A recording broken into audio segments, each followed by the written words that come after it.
We completed one trilogy. Like George Lucas, let's start another one.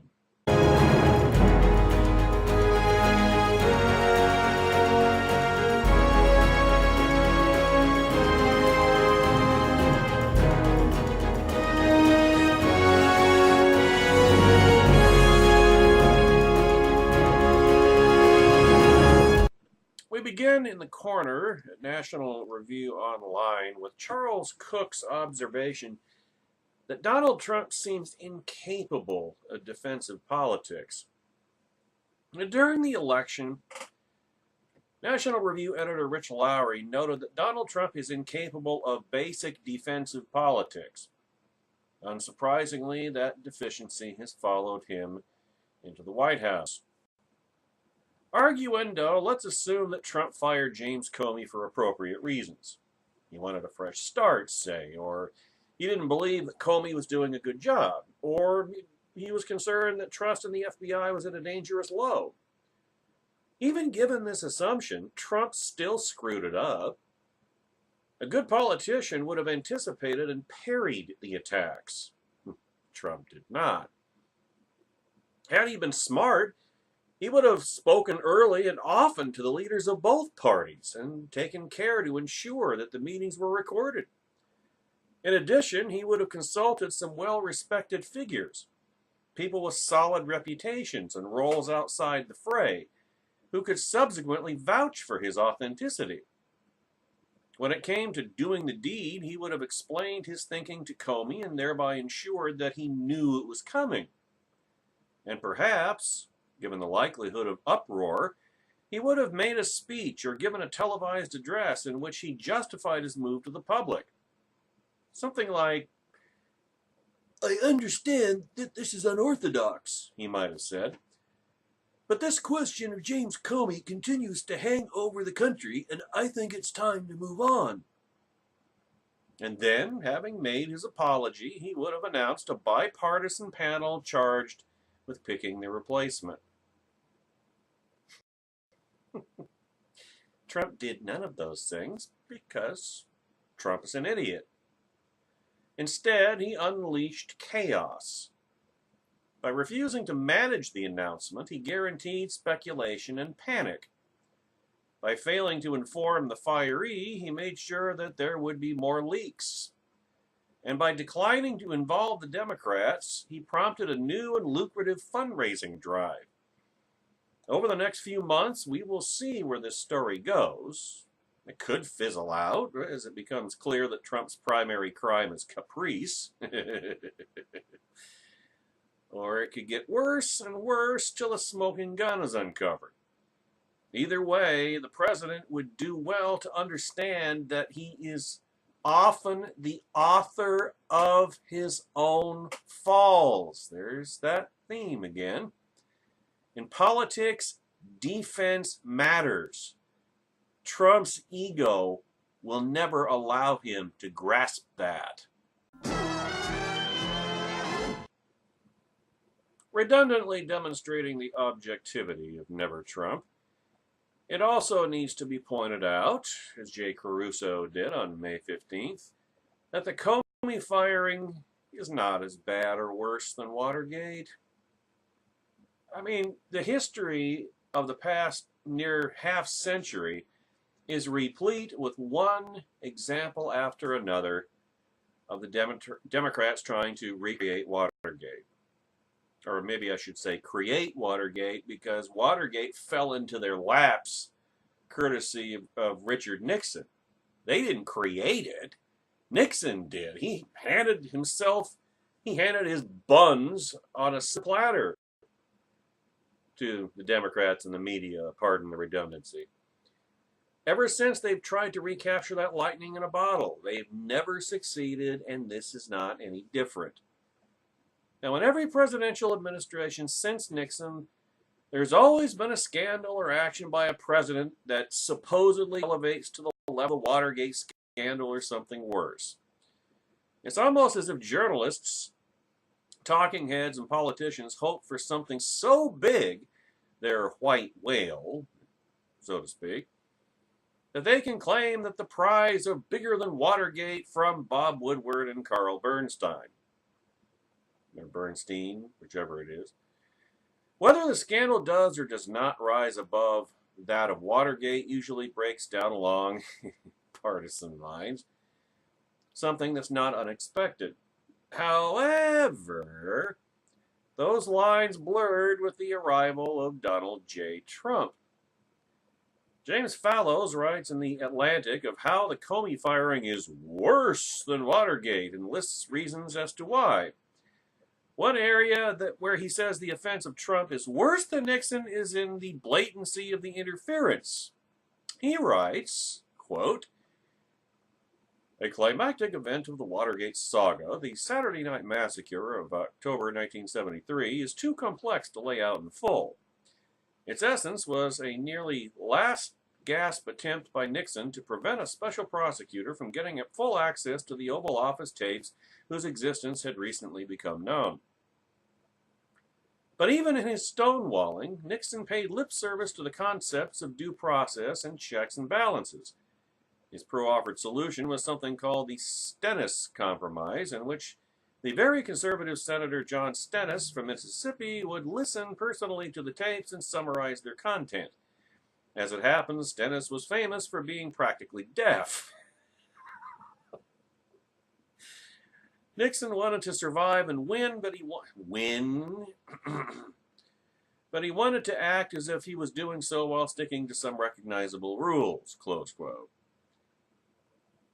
He says Trump maintains zero respect for the rules. Conservative author and historian Max Boot made a similar case on the New York Times. Quote, "Trump himself now links his decision to fire Comey to his conviction that this Russia thing with Trump and Russia is a made-up story.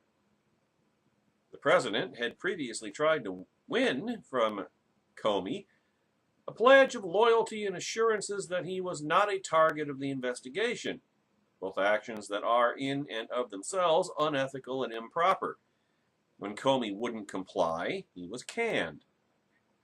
While the president has the authority to fire the FBI director, to do so under these circumstances and for these reasons is a gross violation of the trust citizens place in the president to ensure that the laws be faithfully executed. If this is not a prima facie case of obstruction of justice and impeachable offense, it's hard to know what it is." Close quote. Harvard professor Lawrence Tribe and Washington Post columnist both insist Trump is eligible to be impeached, concluding Comey's firing is tantamount to obstruction of justice. Joe Scarborough of Morning Joe said if Trump gets impeached, the first article will be similar to Richard Nixon, which was obstruction of justice. Unfortunately, I don't see how any of them get from point A to point B. The contention that Trump's action is tantamount to obstruction of justice falls flat. Under the law, Donald Trump had every right to fire James Comey. Comey is a political appointee who serves at the pleasure of the president. Yes, it is easy to conclude that Trump's ego, thin skin, and constant need for positive reinforcement played a significant role in Comey's firing. Duh. Politically, it stinks to high heaven and only confirms Trump as an impetuous person who rationalizes his behavior in a way that only makes sense to him. That said, it is not a high crime or misdemeanor. The comparison between what Trump did with Comey to what Nixon did with Special Prosecutor Archibald Cox doesn't hold up under scrutiny. The Special Prosecutor statute stated Nixon only had the authority to fire Cox for dereliction. Nixon wanted Cox fired because the latter wanted access to the taped conversations between Nixon and others in the White House. Nixon then ordered Attorney General Richardson to fire Cox. Richardson refused and resigned. Nixon then ordered Deputy Attorney General William Ruckelshaus to fire Cox. He also resigned. It was Robert Bork, recently sworn in as acting Attorney General, who fired Cox. Nixon's action was later ruled illegal by a federal judge. Comey's firing did not impede the FBI's counterintelligence investigation into Russian influence during the 2016 election and whether or not Trump's campaign operatives colluded with the Russian government in their efforts. Acting director of the FBI, Andrew McCabe, a Comey loyalist, said the investigation continues unabated. At some point, Trump may very well go so far as to engage in actions worthy of impeachment.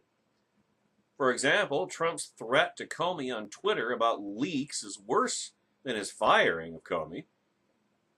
Considering Trump's inability to behave rationally, it wouldn't surprise me if he did do something worthy of impeachment. Eventually.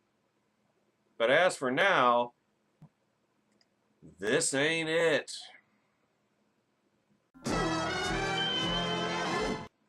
Jennifer Van Laar is a new face at Red State, but she echoes what has been one of the recurring themes of this double trilogy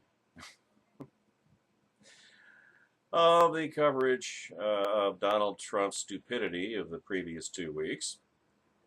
Latest scandal shows Trump has again forgotten that in politics, perception is reality. Now, only if people know what really went down in the meeting between Trump and Russian officials, and that would be the people some of whom have made public statements about what was and was not said. National Security Advisor H.R. McMaster was one of them. Although there's a lot of weasel words in this quote, so pay close attention. At no time, here's a little Trump pick.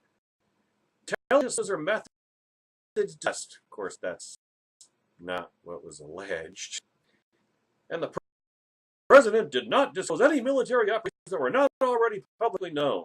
2 other senior officials who were present, including the Secretary of State, here's a reliable source, remember the meeting the same way and have said so.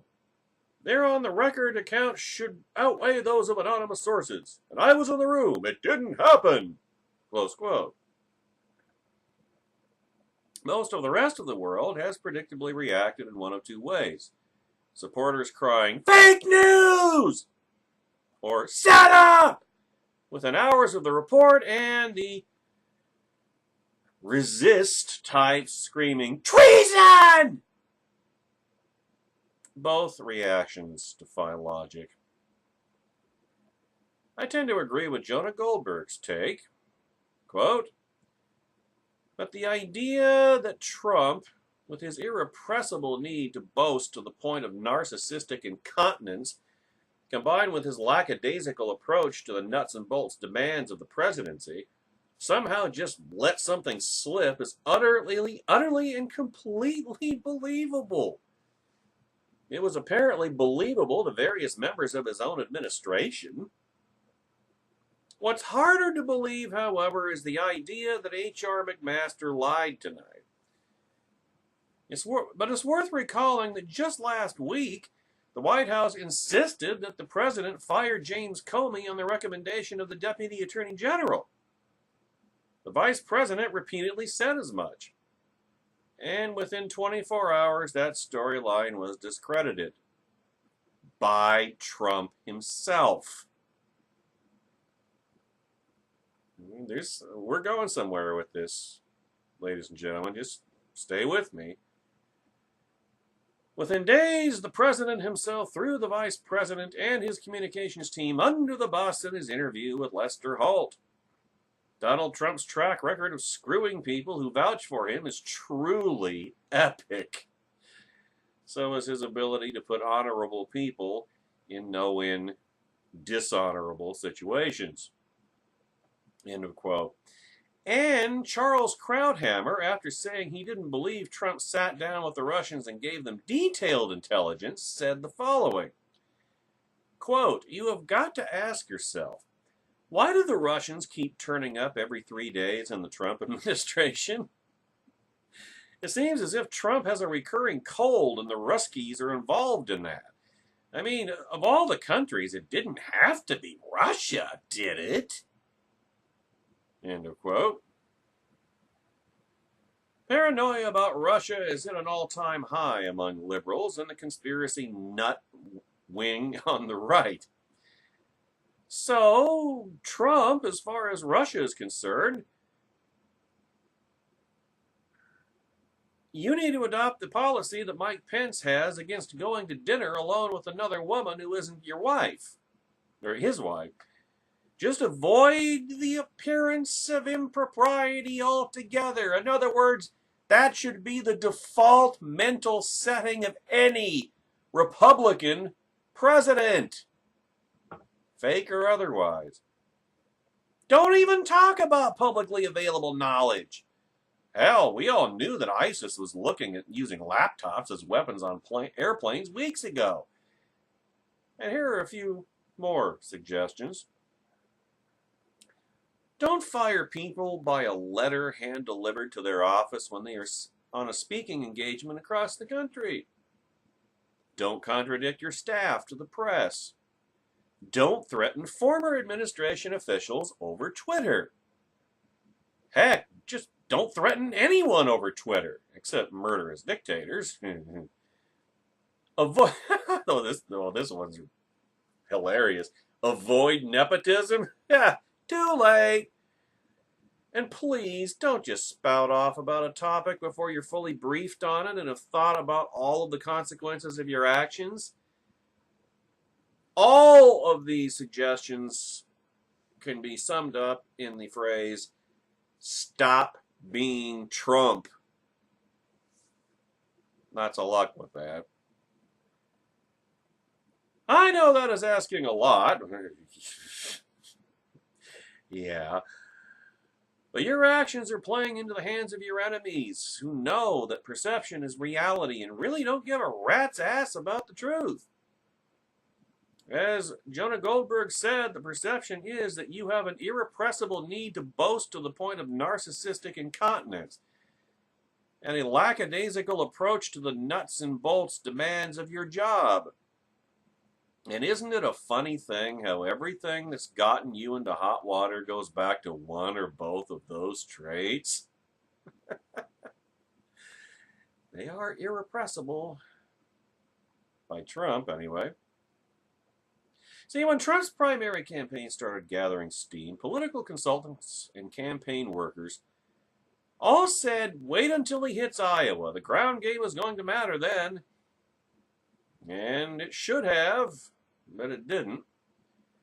And it never became an issue during the entire campaign, to the shock of pollsters and pundits everywhere. The exception that proves the rule. But now it's obvious that it wasn't the ability to run a ground game that showed the difference between business and politics. It's the ability to govern.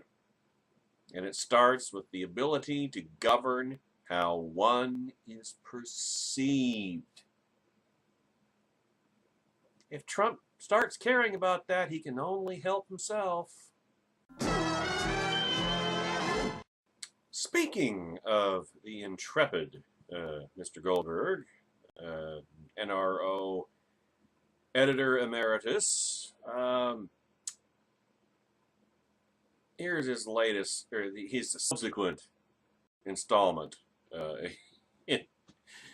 in this ongoing fortnight of a debacle. So what to in the corner at nationalreview.com. So what to make of the latest mess? They just pop with remarkable rapidity. Now, I don't know if the Washington Post story is accurate about Trump leaking classified information to the Russians the day after firing James Comey. But I do think it's entirely plausible. Put aside whether the story is properly sourced and all that, when you heard the news, didn't you think it could be true? If your answer is yes, think about that for a moment. That right there is a problem. Now, I don't think for a moment that Trump deliberately divulged to the Russians classified information at an event covered by Russian media, but not American media, the day after he fired the FBI director for not doing more to end the investigation of his campaign's alleged involvement with the Russians. That's resistance paranoia stuff. But the idea that Trump, with his, again, irrepressible need to boast to the point of narcissistic incontinence, combined with his lackadaisical approach to the nuts and bolts demands of the job, somehow just let something slip is utterly and completely believable. It was apparently believable to various members of his own administration. What's harder to believe is the idea, again, that H.R. McMaster lied. McMaster is a heroic figure with credibility and integrity to burn. But if you put aside McMaster's reputation and just listen to what he said, his statement was pretty thin. He denied things not alleged in the Washington Post story, as reported, and then after 60 seconds walked away without taking a single question. Smart man. The folks insisting that McMaster's statement settles the issue should wrestle with a few questions. Why not take any questions? Why not address the details of the story itself, rather than denying straw men? Why deny things not alleged? Why did intelligence officials urge the Post to withhold key facts if this is fake news? Now, there are three basic answers to these questions. Either the Washington Post story is entirely false and McMaster's denial isn't lawyerly at all. That would be the Trumpoid view. Or the Washington Post story is largely or entirely accurate and McMaster's denial was intended to limit the damage to the country and to national security, which would be the reality view. Or the Washington Post story is largely or entirely accurate and McMaster's denial is intended to protect the President of the United States, which is probably also true. The last two have some overlap, but neither is reassuring about what the President allegedly did. Now, I have a lot of faith in and respect for McMaster, aside from his pro-Islamic fundamentalist sympathies. But it's worth recalling that just the previous week, the White House insisted that the President fired James Comey on the recommendation of the Deputy Attorney General. The Vice President repeatedly said as much, again. Within 24 hours, that story was discredited. Within days, the President himself threw the Vice President and his communications team under the bus in his interview with Lester Holt. There's a pattern here. We'll get to it. Donald Trump's track record of screwing people who vouch for him is truly impressive. So is his ability to put honorable people in dishonorable situations. Now, you would think that people would be at least somewhat chastened by this fact and take a wait-and-see or even trust but verify approach. In other words, I get why you don't trust the WAPO. I don't get why you trust Trump.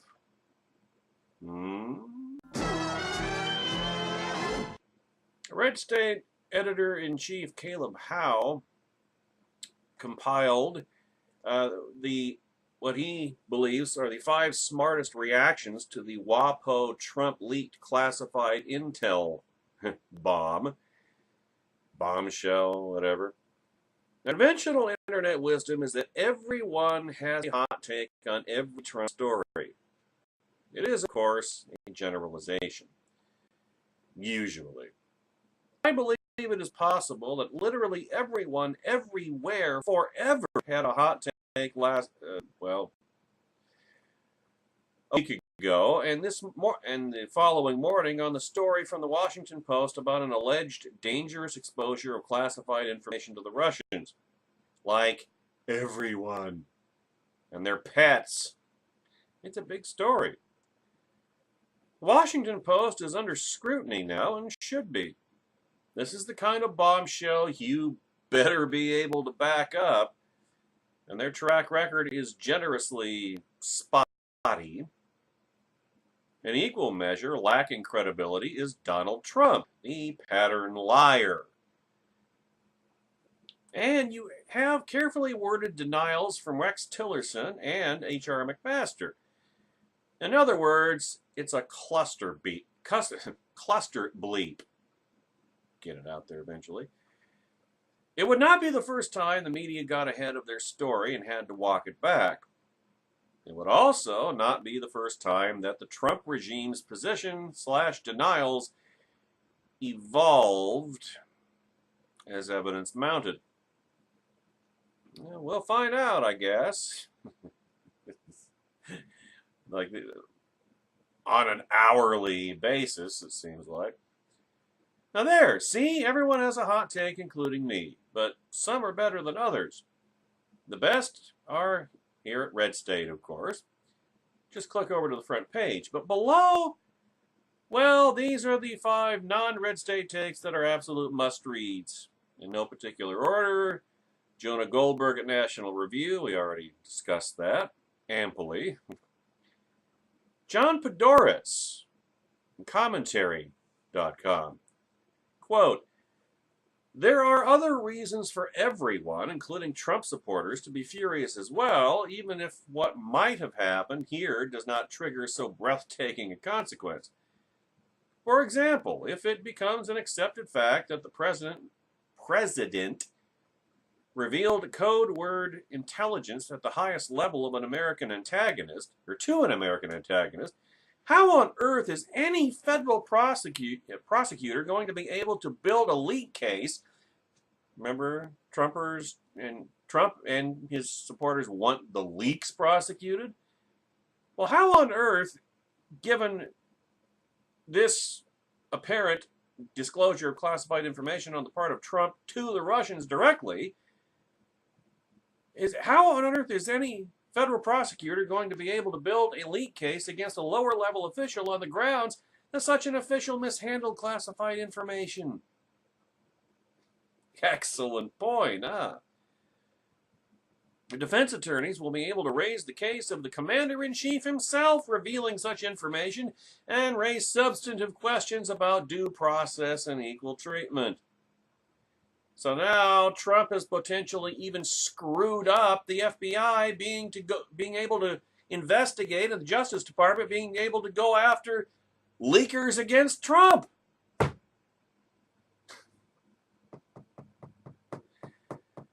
Oh, he's talented, isn't he? Here's another thing. The Senate is in the process, or is supposed to be in the process, of debating the health care bill. Procedurally, because Republicans can only pass the bill under the reconciliation process, it must get through the Senate and be harmonized with the House bill by mid-June if it is to proceed.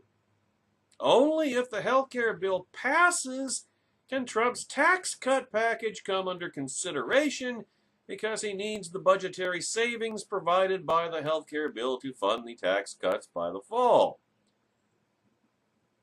Now, what has this got to do with Trump and Comey and leaking classified information to the Russians and all that stuff? Who now thinks that the Senate is going to be able to keep its eyes on the prize, buckle down, and pass the health care bill? Anybody? Bueller? Close quote. That's why they call these things distractions. Drama is a distraction. Because what is Trump not talking about? His alleged agenda, most of which he's blown off anyway, but he's not talking about that. He's talking about himself and all the drama that he creates with his own stupidity, with his own big mouth, and with his Twitter account. And you know, Trump is his own worst enemy, and yet his cultists just lap this stuff up.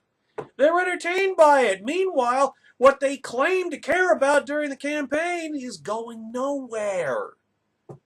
Good God, Trumpers, even Ann Coulter is bitching about it. What's your people's excuse? Here's Tom Nichols with a series of tweets. This is the third hot take. McMaster gave a carefully worded denial. No sources or methods, no ongoing military operations divulged. Now, both what McMaster said and what the Washington Post reported can be true at the same time. Here's why. Imagine POTUS said, "Hey, here's a really secret thing I know." He doesn't say how he knows, and we're not doing anything on it right now. McMaster can say what he said, and it is completely true. It might also be true that, hey, here's this secret thing was revealed. It is up to the Post to prove it is true. If this turns out to be nothing, it will be the last straw in a string of stories that were wrong. If it is true, the ramifications are incredible. And this summary after trolling. Good grief, people. All I'm saying is that it's up to the Post to make the case for its accusation. That's, normal here in America. Ben Shapiro, never Trumper and conservative Ronin extraordinaire, somehow I tempted, it's not true, but in my mind, I kind of think of him as kind of a protege who, a Padawan who, of course, has vastly exceeded his master. Shapiro's Twitter feed is chock full of good tweets, retweets, and a variety of points of view, but I narrowed it down to this one. Before we say a specifically worded denial is credible from an administration caught lying last week, perhaps let's wait 24 hours? And that's building to something. It's building. This is headed toward a spectacular, what do you call it, punchline, money shot. We'll get there, folks. And 11 co-authors at lawfareblog.com. Here's an excerpt. First, this is not a question of leaking classified information or breaking a criminal law. Let's dispense with one easy rabbit hole that a lot of people are likely to go down this evening. The president did not leak classified information in violation of law. He is allowed to do what he did. Maybe he shouldn't be, but he is. If anyone other than the president disclosed code word intelligence to the Russians in such fashion, he would likely be facing a long prison term. But Nixon's infamous comment that when the president does it, that means it's not illegal, is actually true about some things. And now again, maybe they shouldn't be, but they are. Of course, but the voters usually are more careful about those they entrust with the powers of the presidency, but it's water under the bridge. Classified information is one of them. The nature of the system is that the president gets to disclose what he wants. Second, this is not a garden variety breach. An outrage over it is not partisan hypocrisy about protecting classified information. There is a semi-regular partisan food fight over the other party's handling of classified information. There are too many examples of hypocrisy and faux outrage on both sides to count. So Republicans can point to any number of statements by Democrats minimizing the significance or severity of disclosing classified information. Democrats, meanwhile, can do the same with Republican statements underscoring the importance of protecting classified information. This debate, which we assume to be inevitable, is a distraction and should be ignored. The information allegedly disclosed here appears to be of an extremely sensitive nature. According to the Post, Trump's own aides appear to recognize immediately that Trump had overstepped and moved to contain the potential fallout by contacting the directors of the CIA and the NSA. The Post does not report whether the White House also notified the foreign ally, wait till you hear who it is, who provided the information of the compromise. And then skipping down quite a ways to number 8 on the Lawfare blogs list, this episode raises the stakes on the nomination of the FBI director to replace James Comey. It was explained that morning of this post at lawfareblog.com, why Trump must not appoint a political figure for the job, but rather must replace Comey with someone apolitical with law enforcement expertise and a reputation for independence. One reason for the conclusion, but only one, was the need for absolute vigilance and the appearance of vigilance in the investigation of the DNC hack and the Trump campaign and administration. Close quote. Those are the must-reads besides the red state must-reads, but never to leave the audience wanting, here is a runner-up tweet from the indispensable Gary Kasparov. Quote, "There are few evasions more transparent than denying what no one accused you of doing." It's a pastime Barack Obama made famous. Or infamous, another way in which Trump is following in Obama's footsteps. There will be many more additions to the must-reads. There are angles galore and nothing is proven. It's all a what-if at the moment. In the meantime, it's always important to remember the source. Now, here's that payoff. Here's that punchline, that money shot that I promised earlier. Headline, Joe Cunningham, Red State, May 16th, 2017. The first 3 words, enough. Trump on Twitter. Do I need to go any farther? Yes, I do. Here's the rest of the headline. Trump on Twitter. I have the absolute right to share information with Russia.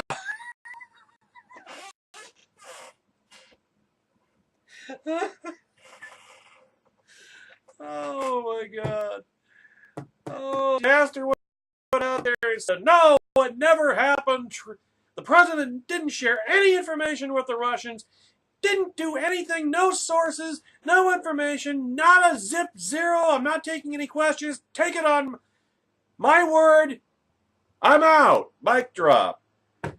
Very next day, Trump tweets, I have the absolute right to share information with Russia.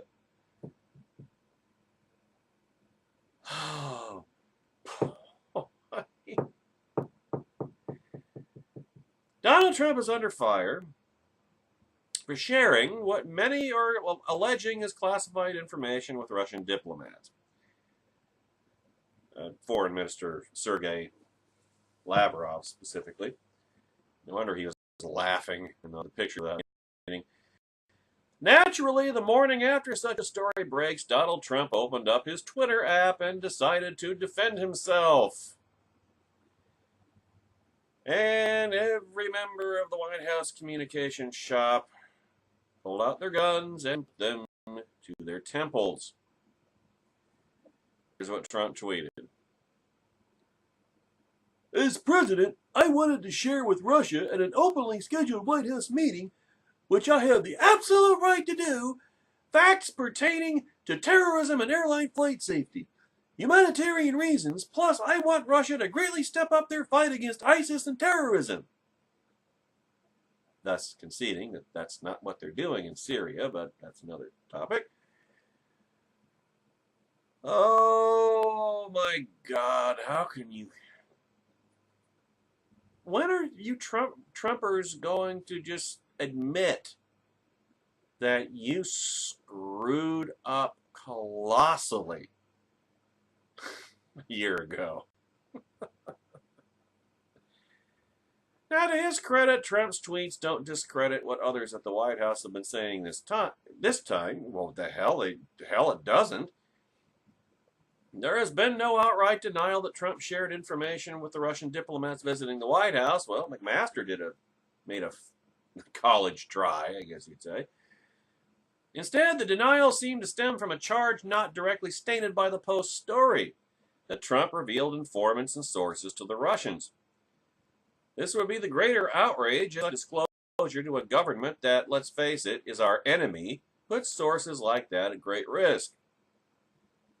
It will be interesting how the White House plays the story today, assuming that they haven't all run out and hanged themselves.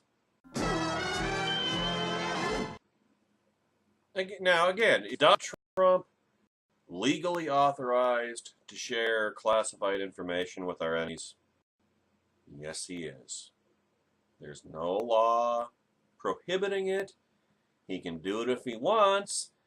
Although I would hasten to ask Trumpers to consider what their reaction would have been if a story came out indicating that Barack Obama had done the same thing. I mean, everybody remembers the furor on the right when Obama was caught on a live mic assuring Dmitry Medvedev that he'd have more flexibility after the 2012 election. You know, how is this any different?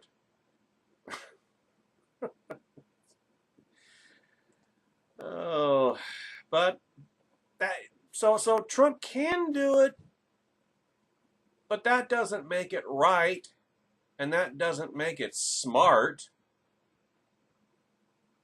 You know, there are lots of stupid things that aren't illegal that are still stupid, and stupid actions have consequences, adverse, negative consequences for the United States of America, such as other nations are beginning to openly question whether they can trust the United States. Susan Wright, May 16th at Red State. Now that sound you hear is the other shoe falling. The Washington Post story about Trump revealing highly classified intelligence to visiting Russian officials last week, or week before last, was bound to have repercussions that reached further than just our own shores. A story from thehill.com explains that European intelligence officials are expressing some second thoughts about sharing information with the loose-lipped braggart at 1600 Pennsylvania Avenue. Quote, Trump reportedly revealed code word information related to threats from the Islamic State in Iraq and Syria that had been provided by a U.S. ally. Gee, a U.S. ally in the Middle East. Well, I'm sure we'll get to that here sooner or later. One official told the newspaper that the information was so sensitive it had not been provided to U.S. allies. And here's Trump providing that same classified information to one of our biggest enemies. I'm telling you, change the name from Trump to Obama, and how would Trumpers be reacting right now? Close quote, by the way. Not to mention, it was information that Trump didn't have permission to share. He had the legal authority to, but he didn't have permission from that, how is it phrased here? By that U.S. ally. He didn't have their permission to share it. And could potentially put key partners in the fight against ISIS at risk. Yay? But then Trump isn't one that actually considers the well-being of others when there's an opportunity to bask in his own self-importance. The official said sharing information could be a risk for our sources. See? The maddening part is that Trump's cult is desperately defending this, even as our allies abroad are being forced to rethink their association with us. And our enemies begin to realize, oh, I think they've realized this a long time ago, that by simply complimenting Trump's tie, he'd turn over our nuclear codes to them. Well, I like to hope he wouldn't do that, but, well, hey, Trump loves hyperbole, so why not? It makes the point. And how long have I been saying this? That Trump is the most easily manipulated. That's part of his unfitness for the office of the presidency of the United States. He is the most easily manipulated person on the face of the earth. All you have to do is stroke his ego, and he'll give you whatever you want, and he won't even realize he's doing it. I got a story in the list here about... Well, let's just say it would have involved tackling him to keep his mouth shut, but we'll get to that one. Either in this podcast / YouTube video simulcast, or one of the next two. Now, our allies abroad point out that as president, Trump has the authority to declassify whatever he wants, which that authority may need to be restricted, because nobody like Trump has ever gotten elected before. So that's, used to be you could trust people who actually got elected president to not need to be constrained. They could be trusted with that authority. Well, apparently not anymore. Now, this is true, but again, he didn't have the permission of those who had shared the information with us, so how does this damage our collaborative efforts to defeat ISIS going forward? And the cries of fake news. Because, as we just discussed in the last segment, Trump, as good as admitted to it the very next day. Again, quote, Trump on Tuesday tweeted that as president, he wanted to share facts with Russia related to terrorism and airline flight safety, which he said he had the absolute right to do. Yeah, he did. But can't we all agree that he really, really shouldn't have? Eric Erickson, conservative Ronin and extraordinaire, and among other things, owner and lead writer at theresurgence.com, makes a very interesting disclosure regarding the Washington Post story. According to him, he knows one of the WAPO's anonymous sources.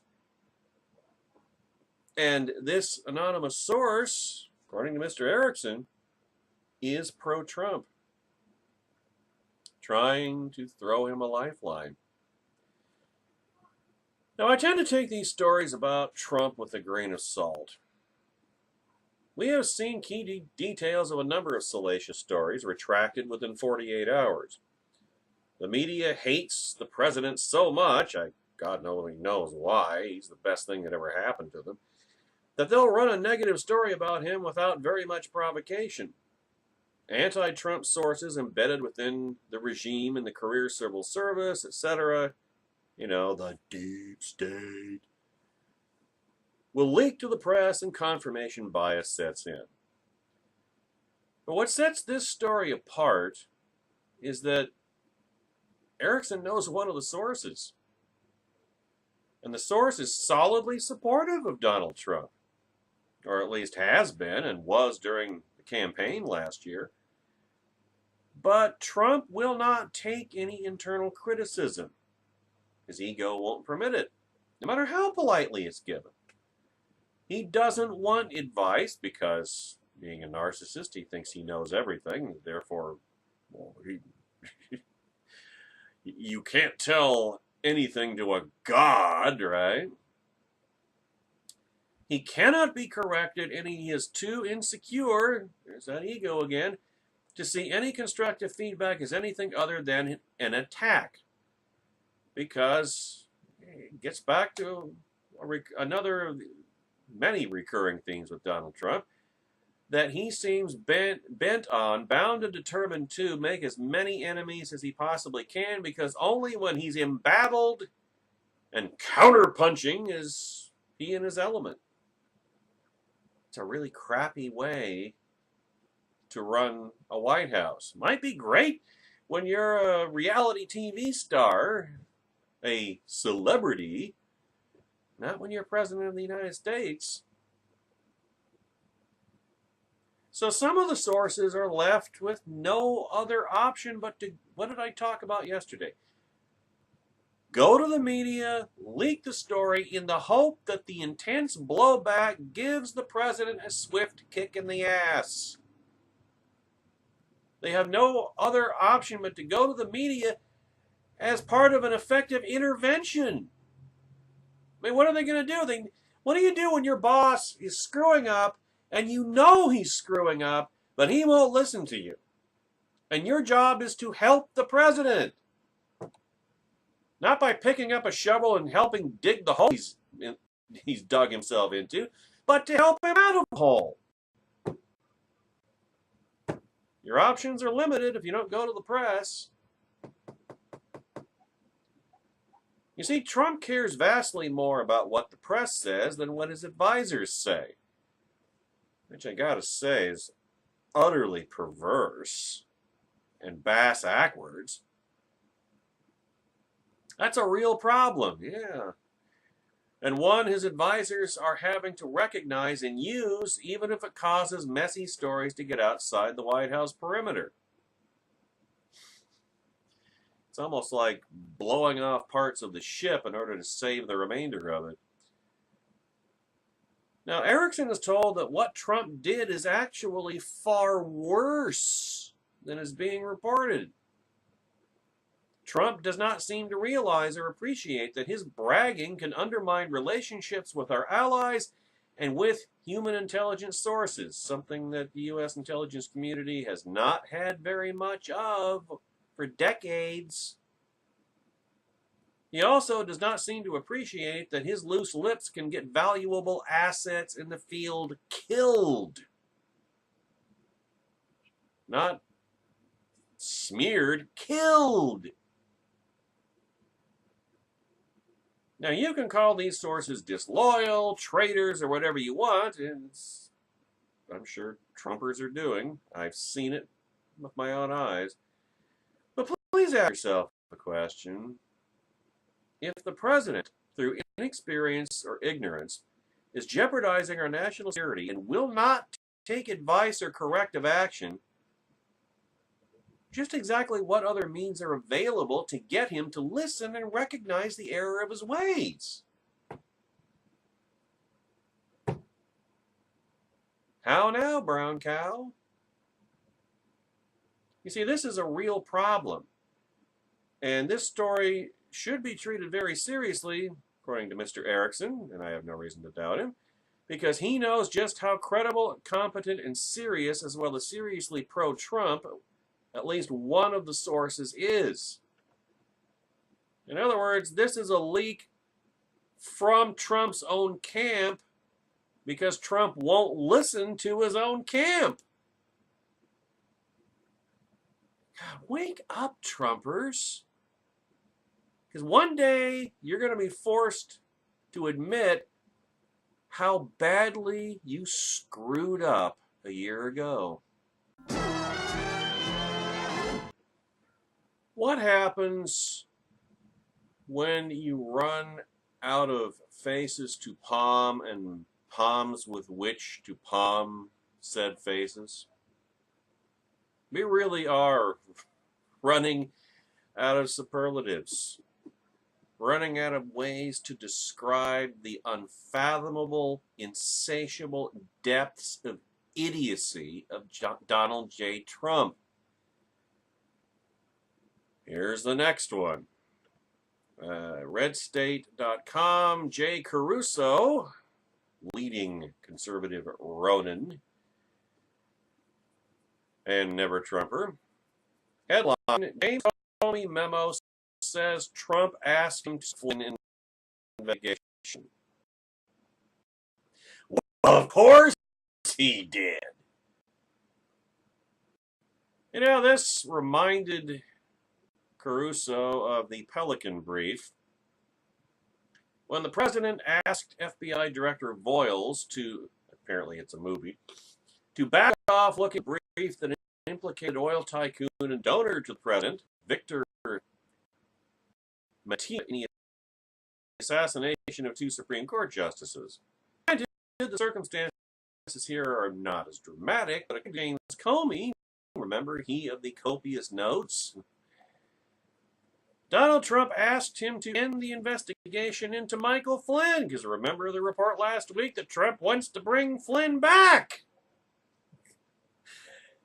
He wants to bring him back. Here's the quote. Donald Trump asked the FBI director, James Comey, to shut down the federal investigation into Trump's favorite former National Security Advisor Michael Flynn in an Oval Office meeting in February, according to a memo Comey wrote shortly after the meeting. I hope you can let this go, the president told Comey, according to the memo.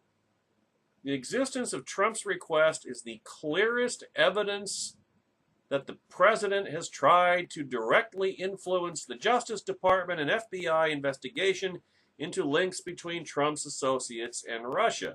Now, it didn't say Trump personally, but Trump's associates and Russia.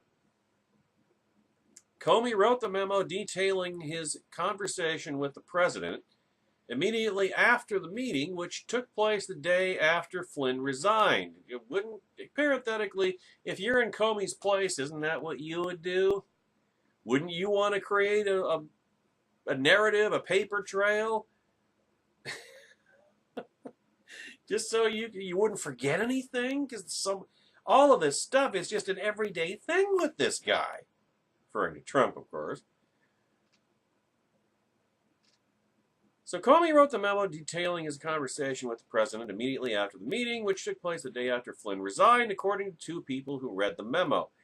The memo was part of a paper trail Comey created documenting what he perceived as the president's improper efforts to influence a continuing investigation. Parenthetically, doesn't this sound like a guy of whom you wouldn't want to make an enemy? An FBI agent's contemporaneous notes are widely held up in court as credible evidence of conversations. Comey shared the existence of the memo with senior FBI officials and close associates, who are all on his side, strangely enough. The New York Times has not viewed a copy of the memo, which is unclassified, but one of Comey's associates read parts of the memo to a Times reporter. I hope you can... I hope you can see your way clear to letting this go. To letting Flynn go, Trump told Comey, according to the memo. He's a good guy. I hope you can let this go. And parenthetically, the thing is, I am sure that Trump didn't for a moment realize how what he was doing was going to be conceived, was how it was going to be construed, perceived. That's the term I was looking for. Because Trump's an idiot. Trump told Comey that Flynn had done nothing wrong according to the memo. Isn't that what the investigation is supposed to confirm or deny, as the case may be? Comey did not say anything to Trump about curtailing the investigation, only replying, "I agree, he is a good guy," close quote. Now things are going to get serious. It is going to come down to Trump versus Comey, the White House, and of course, the White House is denying it. Quote, "While the president has repeatedly expressed his view that General Flynn is a decent man who served and protected our country, the president has never asked Comey or anyone else to end any investigation, including any investigation involving General Flynn," the lying statement said. "The president has the utmost respect for our law enforcement agencies and all investigations, as long as they work in his favor. This is not a truthful or accurate portrayal of the conversation between the president and Mr. Comey." Comey has the notes. You know, Comey has questionable judgment, but nobody has ever suggested that Comey's a liar. He takes copious notes. That's live ammunition in the world of politics, ladies and gentlemen. So, who to believe? With all due respect, it would not surprise me one bit if Trump asked Comey to back off the Flynn investigation. Trump doesn't have the brains to understand that by doing so, he's engaging, potentially, in obstruction of justice. He probably just thought it was a friendly conversation, just like he thought that Comey was supposed to be personally loyal to him. Well, that's how he ran his businesses over the years. And, hey, you Trumpers, you wanted a businessman in the White House. Well, a failed one, but you got it. How's that working out for you? You see, it's not a story anti-Trump people get to wave away with anonymous sources and fake news because it's the New York Times. A simple denial is not going to be enough in this case. This will demand an investigation, and there is simply no way anybody associated with Trump can conduct it. And now you can see where this account, this narrative, this story is heading. Can't ya? I have another question for you, ladies and gentlemen. Does it surprise you, did it surprise you at all that they couldn't even find a Republican willing to publicly defend Trump last week? They were all gone to ground, heads in the sand, to their personal PR bunkers. I have no comment. You can't see me. I mean, this is the wages of tribalism. This is reaping the whirlwind of what was sown last July and throughout the primary campaign. This is exactly the kind of thing that we conservative Ronins, we warned about last year. This was the kind of train wreck that putting Donald Trump in the White House was going to produce if you listened. And now the ones that have any sense, any have brain cells rubbed together, are running away from their foolishness. Joe Cunningham at Red State last Tuesday. It's day 2 of the worst news cycle ever for Donald Trump. Or it should read worst news cycle yet. It can get a lot worse. After the last night's news, last Monday, that Trump shared sensitive classified information with Russian diplomats, you would think he could catch a break, couldn't you? After all, most Trump outrage is cycle on, cycle off, but not anymore. Another story, this bit about him asking James Comey to end the investigation into Mike Flynn has the Republican Party, the Trumplican Party, the Recucklican Party, take your pick, as a whole just shutting down until someone can get a handle on the situation. Of course, what ultimately ended up happening, nobody got a handle on the situation. Trump just left the country. That was the only thing that could do it. Sarah Westwood tweeted, Fox News is reporting on the air now that they cannot get a Republican member on the air to defend Trump.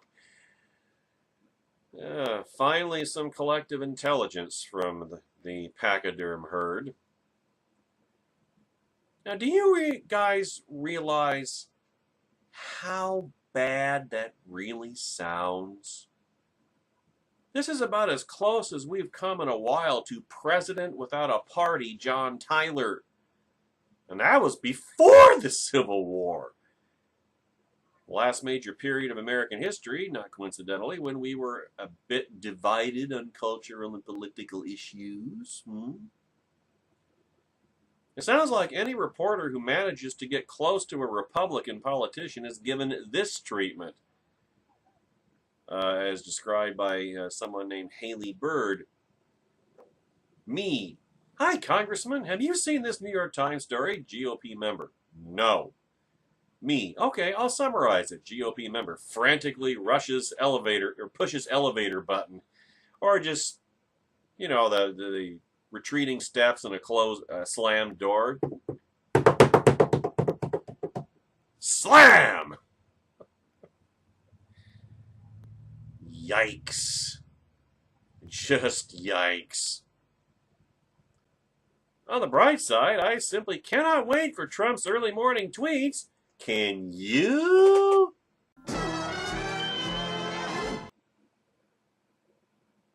Conservative Ronin and fellow never-Trumper David French did not mince words in the coronation review online. The Comey memo allegation is serious, and there is no good outcome to it. Multiple news outlets reported that James Comey wrote in a memo that Donald Trump asked him to drop the FBI's investigation of former National Security Advisor Mike Flynn. Here's the New York Times story that started it all. Quote, again, to review, President Trump asked the FBI Director, James Comey, to shut down the federal investigation into Trump's former National Security Advisor, Michael Flynn, in an Oval Office meeting in February, according to a memo Comey wrote shortly after the meeting. I hope you can let this go, the President told Comey, according to the memo. Now, the Times story does not have a copy of the memo and claims instead that a Comey associate read excerpts to a reporter. Resuming quote, Comey shared the existence of the memo with senior FBI officials and close associates. The New York Times has not reviewed a copy of the memo, which is unclassified, but one of Comey's associates read parts of the memo to a Times reporter, close quote. The Trump regime, naturally, is denying Trump made the request, writing in an unsigned statement, quote, the president has never asked Comey or anyone else to end an investigation, including any investigation involving General Flynn. This is not a truthful or accurate portrayal of the conversation between the president and Mr. Comey, close quote. Well, the analysis here is pretty simple. If the memo exists, then there is compelling evidence that the president committed a potentially impeachable offense. Here is the alleged chain of events. First, Trump asked Comey to drop an investigation of a close former associate and a former senior official in his administration. Second, Comey refused. Third, weeks later, Trump fired Comey. Fourth, Trump then misled, read lied to, the American people regarding the reason for the dismissal. Now, each prong is important, but it's worth noting that the fourth prong, Trump's deception regarding the reason for Comey's termination, is particularly problematic in context. Deception is classic evidence of malign intent. If true, then this is a serious abuse of power, and a Republican Congress would certainly impeach a Democrat if the roles were reversed. I'm not too sure about that, actually, but that's a story for another day. That's also a well-plowed row, so to speak. But, and this is vitally important to everyone at DEFCON 1 on Twitter, we don't know yet if the New York Times account is true. Senate Intelligence Committee Chairman Richard Burr raised reasonable objections. Quote, I actually believe the director might have told us that there'd been a request like that, and it was never mentioned by him, the North Carolina Republican told reporters. So somebody's going to have to do more than have anonymous sources on this one for me to believe that there's something there. And Lindsey Graham, no fan of Trump, also raised a legitimate point. Quote, if this happened, the FBI director should have done something about it or quit, Graham said. If the president asked the FBI director to do something inappropriate, the FBI director should have said no and quit, close quote. The bottom line is that Americans need to see the memo if it exists. The gravity of the accusation demands immediate congressional action. Burr's committee should subpoena that memo and every memo or other document reflecting the content of conversations between Comey and Donald Trump. Do it now. Burr told reporters that the burden is on the New York Times to produce the memo, but that's absurd. The Times doesn't have the ability to compel its production. House and Senate committees do, and they need to do their job. Bottom line, there is no good outcome here. Either there is now compelling evidence that the president committed a serious abuse of power, or the nation's leading press outlet are dupes for a vindictive, misleading story. Either outcome violates the public trust in vital American institutions. Either outcome results in a degree of political chaos. If the memo is real and as damaging as the Times claims, the chaos is likely greater. But don't underestimate the cultural and political damage if our nation's most prestigious press outlets run a story of this magnitude based on a malicious fiction. It's time for facts and documents, not anonymity and allegations. It's time for the truth. If you guessed that the U.S. ally whose intelligence Trump allegedly leaked to Sergei Lavrov was Israel, go to the head of the class and collect your gold good noodle star. Now we turn to Terry Christoph at Red 8, May 16th. Headline, Our worst fears confirmed. Israeli officials respond to news of Trump intel leak. Two Russian intelligence officers are none too pleased with the alleged leaking of intel by Donald Trump to Russian Foreign Minister Sergei Lavrov, one saying it is their worst fears confirmed. The unnamed sources made the comments in BuzzFeed or to BuzzFeed.com. Quote. Close the quote after I give you the quote. We have an arrangement with America which is unique to the world of intelligence sharing. We do not have this relationship with any other country, said the officer who spoke to BuzzFeed News on condition of anonymity, as he was not granted permission to speak to the press. There was a special understanding of security cooperation between our countries, they said. To know that this intelligence is shared with others without our prior knowledge, that is, for us, our worst fears confirmed. In other words, they knew and understood who and what Donald Trump was better than American voters did. Now, one of the sources recently shared with BuzzFeed their concern that Trump would leak sensitive information to Russia. The leak in question concerned Israeli intelligence on an ISIS pilot plot to smuggle laptops loaded with explosives onto airplanes.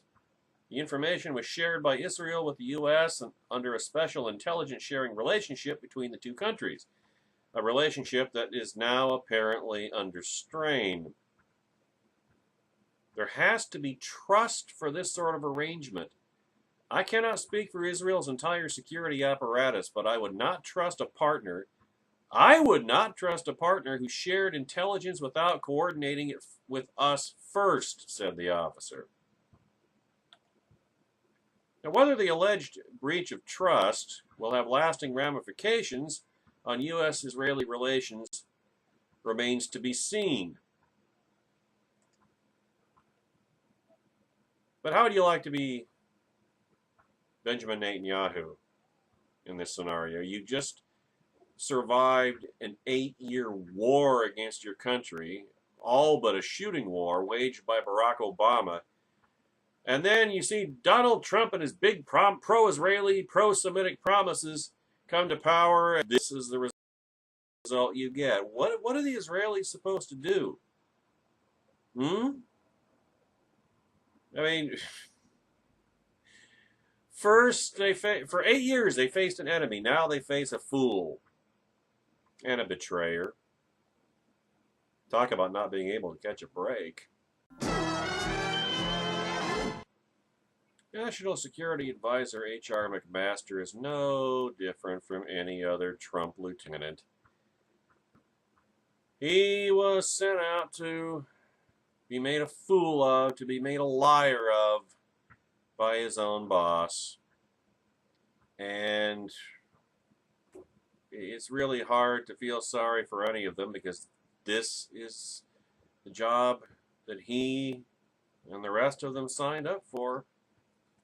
But the thing about it is, all of McMaster's shepherding cannot keep Trump from straying over the metaphorical cliff. As Susan Wright reminds us, it really reminder because it's center every single day of the Trump era. This is from May 16th at Red State. Now, I'll say it again. Trump, well, where have you heard this before, is his own worst enemy. It's not the leakers Trump should worry about, nor are they the ones the GOP needs to be aiming, or at which the GOP needs to be aiming their barbs. It's becoming commonplace to hear that Trump is the experience and wisdom of his staff, which begs the question of why he hired the man if he's not going to listen to them. Now, of course, the answer to that question is palm frond waving.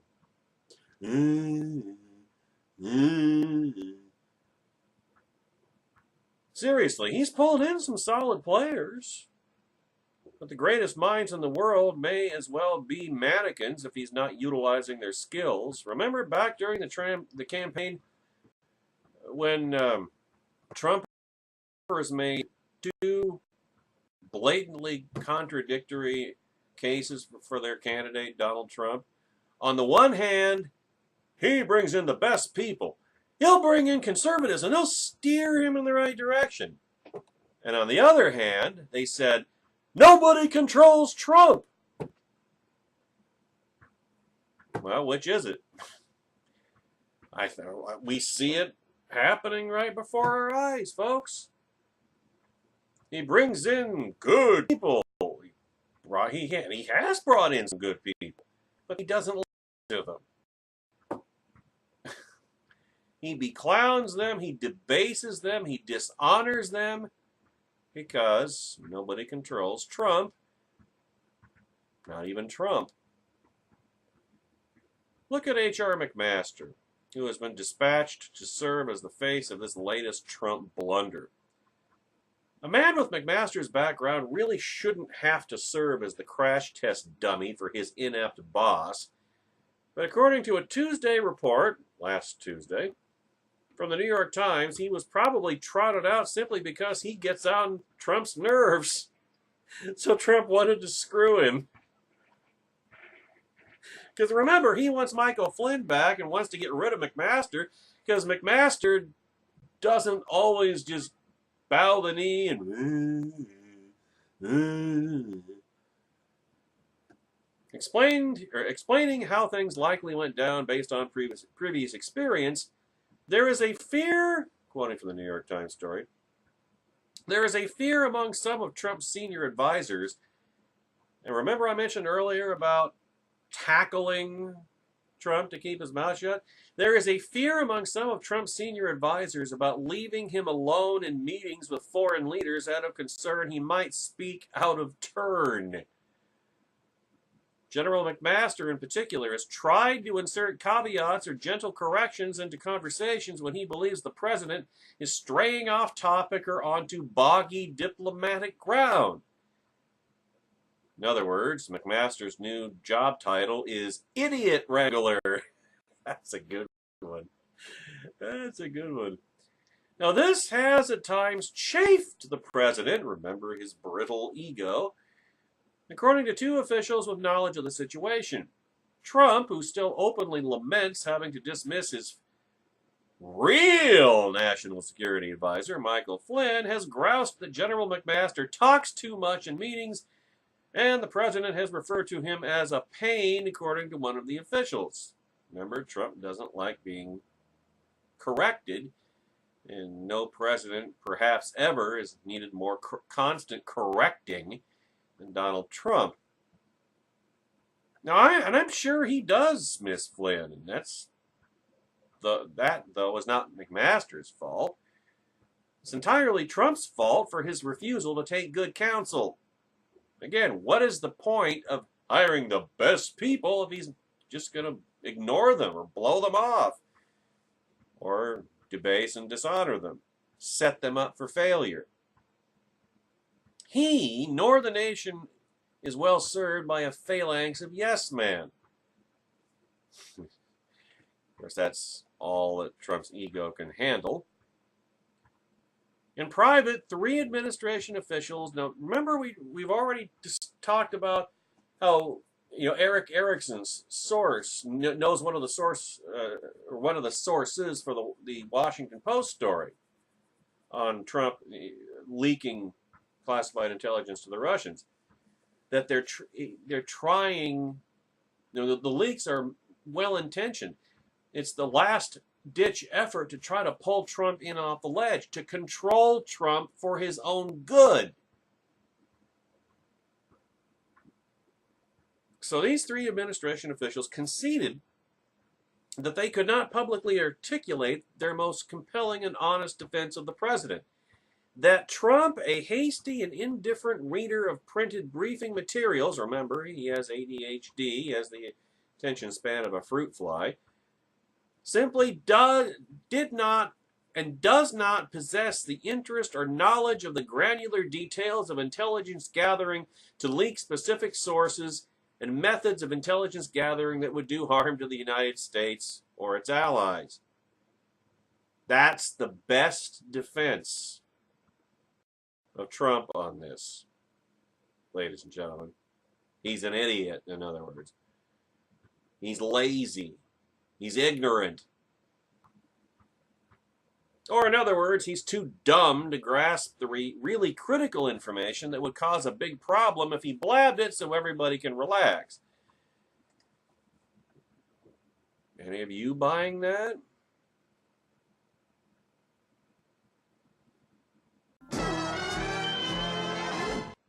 Susan Wright continued along the same lines the next day, May 17th, a week ago today, by asking the question, so how bad was Trump's latest mindless blunder?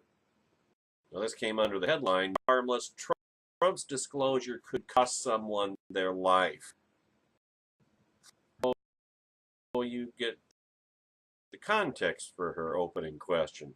So how bad was Trump's latest mindless blunder? Now, Trump's defenders are lighting candles and declare that by the very breath of his word, he makes all things valid. In the real world, however, the spilling of highly classified intelligence to adversarial players can have real consequences to consider. Any other leader would realize the sensitive nature of the material and, more importantly, the impact it could have on our allies. In this case, we now know the ally is likely Israel. It's not like they aren't plagued enough with people who want to kill them, right? According to some officials, Trump's need to boast may have threatened the life of an Israeli spy. This is from thehill.com. The spy was placed by Israel beside ISIS, the Islamic State, provided intelligence on an active ISIS plot to bring down a passenger jet plane to the United States, ABC reported last Tuesday. According to the report, the plan was to hide a bomb inside a laptop that could get through airport screenings, and the information was reliable enough to lead the United States to adopt consider a laptop ban on flights from Europe to the United States.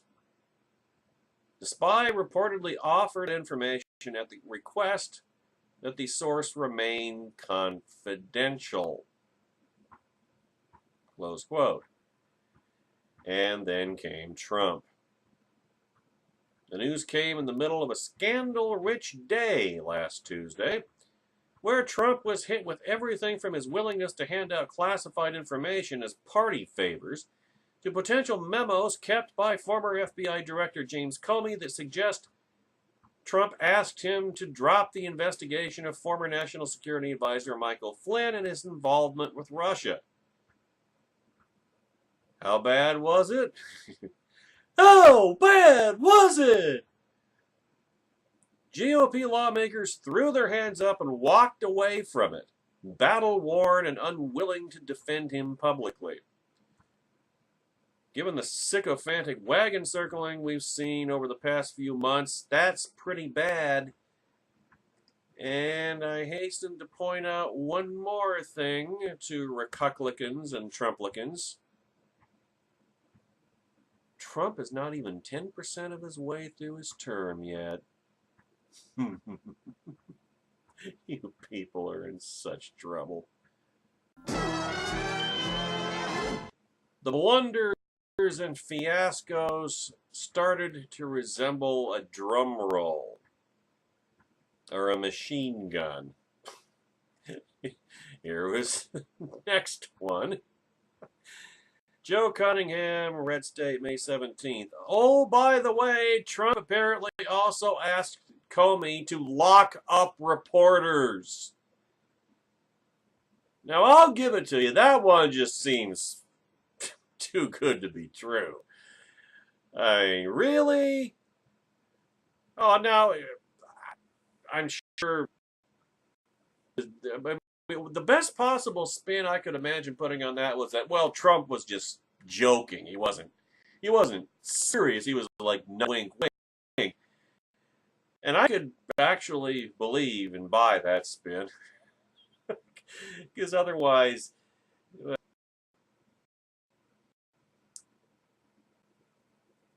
well, you know how that would look, right? course, on the other hand, I just this afternoon came across the wire that the Republican candidate for the special election for the U.S. House seat from Montana really assaulted a reporter recently. Yet the last few days, I didn't catch exactly when it happened, but yeah. And Trumpers on Twitter are cheering. Yeah, they brought it on themselves. They're reaping what they've sown. Oh, so reporters reaped being physically assaulted by government, by current or would-be government officials? Really? Yeah, the offender in question, the Republican candidate for Congress from Montana in a special election, which is tomorrow, by the way, you got to try that in court. Because if I were the reporter in question, I sure as hell would be pressing criminal charges. Now, let me say here that I don't have to entirely believe this New York Times story about Trump and Comey because no one has seen this memo. And let's face it, it's really one of those too good to be true stories we've been handed several times in the mere months Trump has been in office. But if it is at all accurate, to call it disturbing really understates it. Jim Acosta tweeted out, one part of the New York Times story that White House has not commented on or denied is the part where Trump asked Comey to lock up reporters. Acosta asked and got no response. Close quote. Now, I will say that Jim Acosta and Donald Trump have what you might call a contentious relationship, but the New York Times did in fact include it in their story. If the story of the memo holds up, then this is at least as bad as Obama's treatment of members of the media. We just don't have an alleged memo of Obama asking the FBI director to lock up Fox News reporters yet.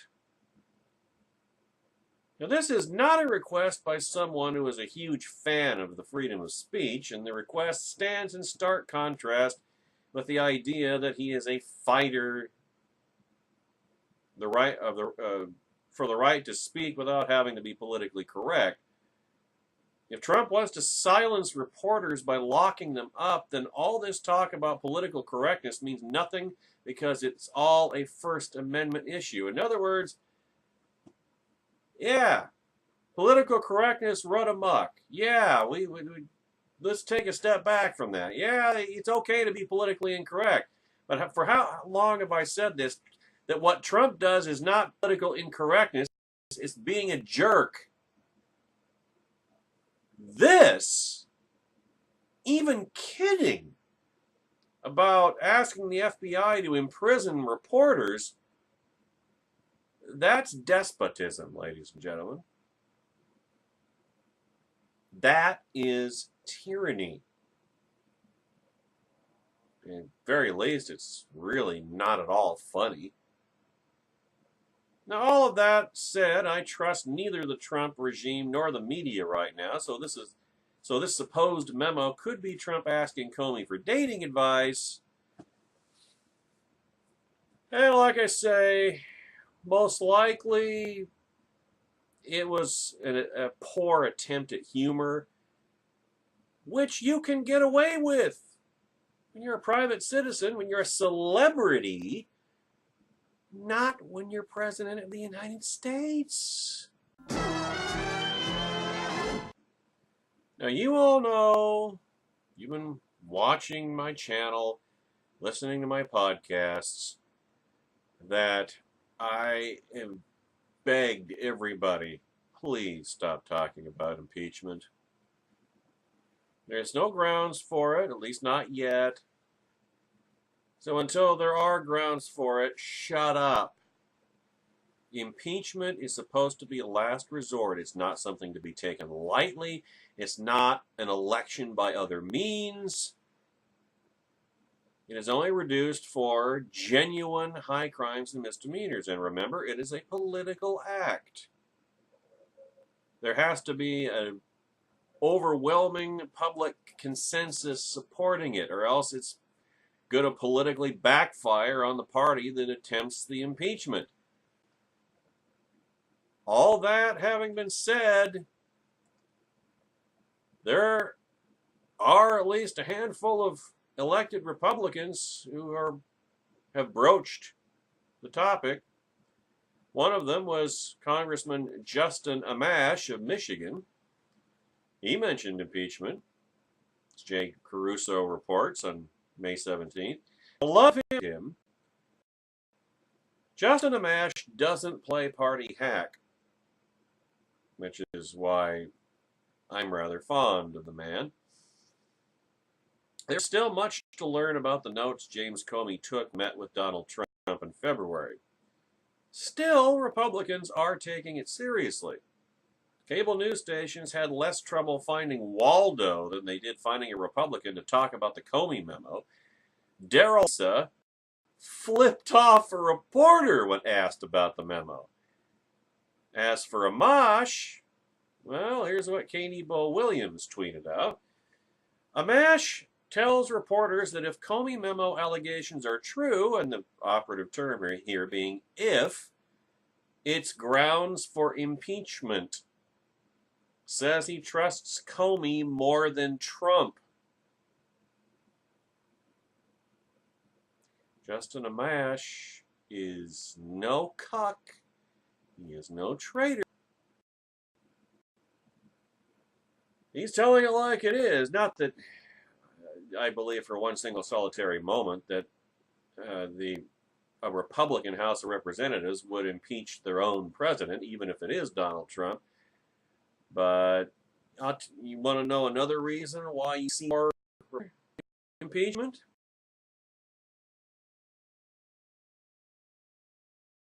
If it all this gets to that point, this is the team because it's safe to conclude that Democrats take the House in 2018.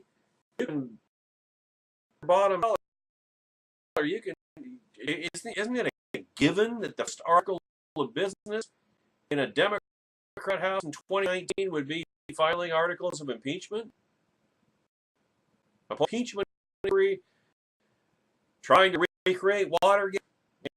I mean, that's a brainer, right? But Amash trusts the former director of the FBI more than Trump is very telling. Tells me he is grounded in reality. He's acknowledging the force. Trump is a liar. Comey was a copious note taker, which he took in order to protect himself in anticipation of smearing him and smearing him in this. Even more telling is that Amash went on the record saying it. Now, indeed, time will tell how this plays out, but if things keep going the direction that Trump has stupidly set them, there may well be more and more Republicans following Amash's lead, if for no other reason than to save their own asses next year. See, this is where the Trump cult is going to have to come back to their senses sooner or later. Now, they can call the Beltway a swamp if they want. In a lot of ways it is. But there is a limit to even genuine party loyalty and party unity, much less the trumped up version, the GOP has been trying to project over the past year. In reality, there is no party unity. In reality, it wouldn't surprise me if every Republican official outside of the Trump inner circle has a huge case of buyer's remorse, a huge case of, my God, what have we done? Look at what he's doing to us. We're doomed. And that is why you're going to see more congressmen, more Republican elected officials like Justin Amash being willing to mention and discuss the I word. Because if this fiasco, if Russiagate and Trump's bungling and mishandling of it continues on the path on which both are, you may see a wave election, a blue wave election in the House in 2018. And there are no elected Republicans in Congress that are going to be willing to sacrifice their careers to save a usurper and a liar and a fool like Donald J. Trump. And you know what? They shouldn't be expected to. There is a limit to party loyalty and party unity. If Donald Trump's approval ratings were the 65% that Eric Hoffman is constantly insisting that they will be at some unspecified future point in the future, at some unspecified point in the future, then there wouldn't be an issue. Everybody would want to get as close to Trump as possible. That's what successful presidents and their parties do. Everybody, it's like the old saying, success has 1,000 fathers, but failure's an orphan. Everyone wants to win.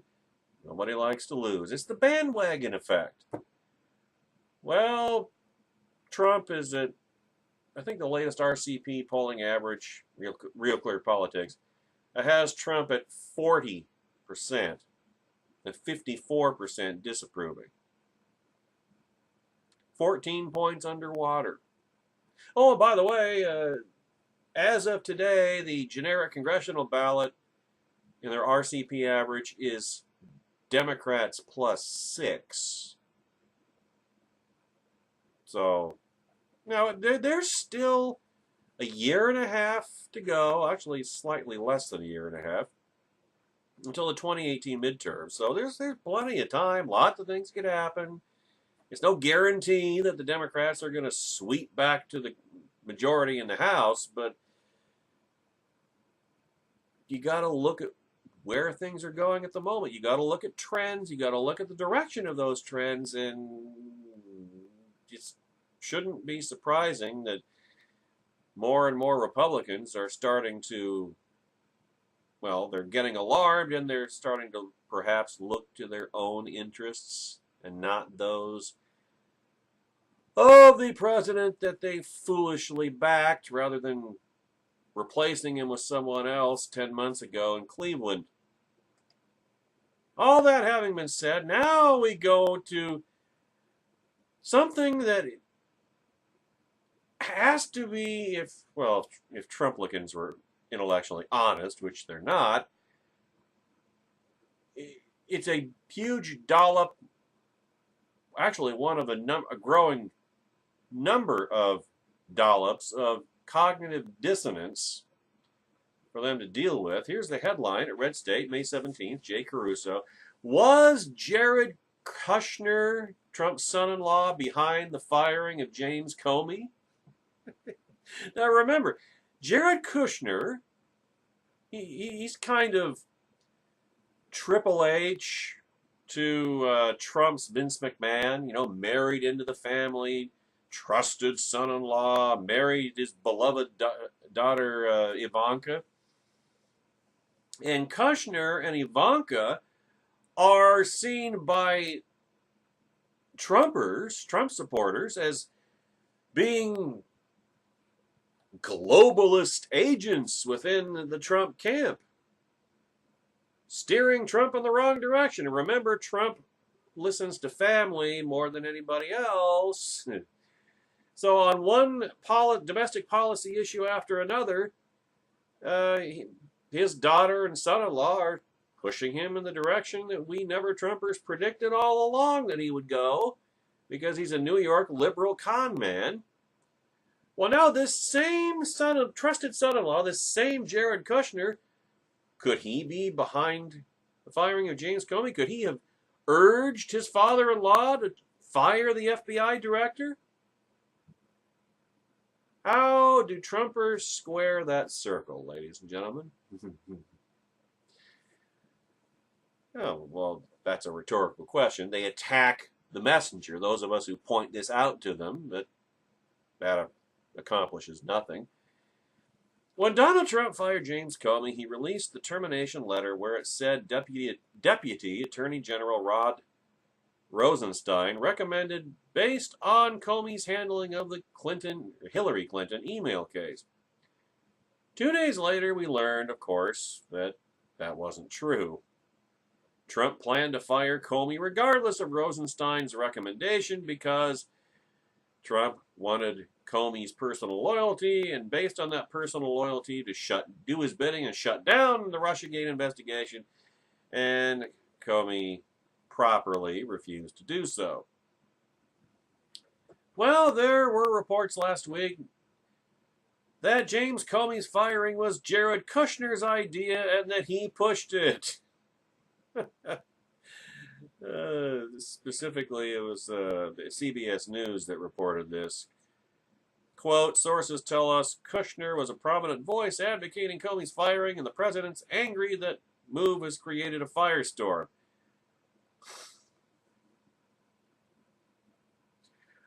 I am really struggling to come up with ways of just not being speechless at the stupidity. I mean, think about this. Trump was pissed at James Comey for not kneeling before Trump, swearing personal loyalty like an emperor. And so Kushner essentially said, yeah, you fire his ass, Dad. And so Trump wanted to fire Kushner. Trump wanted to fire Comey. Kushner reinforced it. And then Trump was pissed because the move created a firestorm?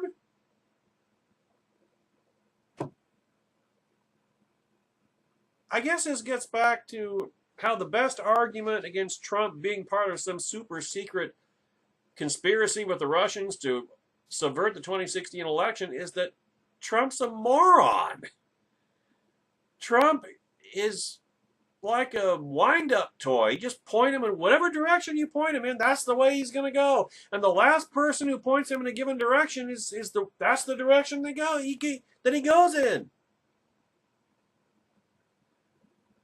I mean, it's become almost cliche that Trump is a child, but hey, you look at things like this, you see these stories, and what other conclusion can you draw? It's what have we put in the Oval Office? That anybody can manipulate him. And that the last thing he does, or the last thing he says, is whatever the last person to get to him told him to do or say.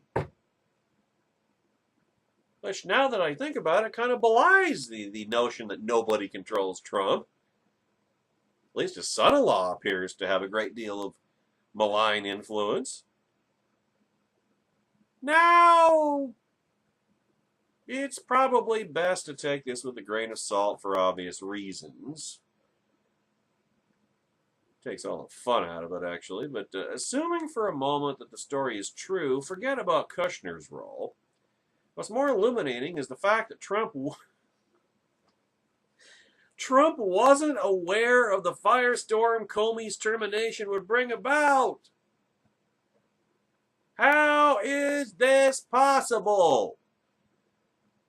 I mean, there is zero chance such a move would not be scrutinized, especially given the FBI's counterintelligence investigation that includes whether or not Trump campaign people colluded with Russian officials.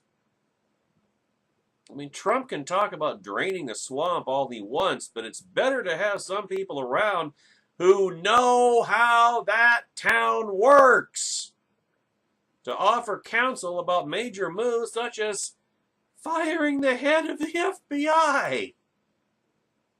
This is just unbelievable.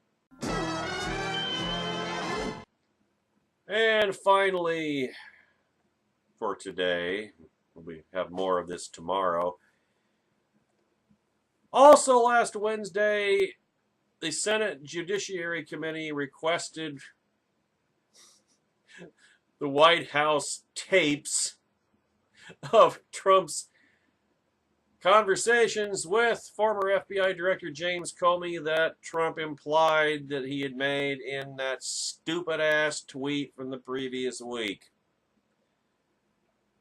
That's right. Things just got very interesting, or in the classic Artie Johnson laugh-in version, very interesting. Judiciary Committee leaders seek copies of reported Comey memos and possible Trump tapes. Senate Judiciary Committee Chairman Chuck Grassley and Ranking Member Dianne Feinstein, along with Crime and Terrorism Subcommittee Chairman Lindsey Graham and Ranking Member Sheldon Whitehouse, called on the FBI to provide all memos relating to former FBI Director Comey's interactions with his superiors in both the Trump and Obama administrations. They also called on the White House to provide recordings of interactions with former Director Comey, including any audio recordings, which would never have been publicly known had Donald Trump the ability to keep his mouth shut. There'll be more of this tomorrow. I need to go get dinner.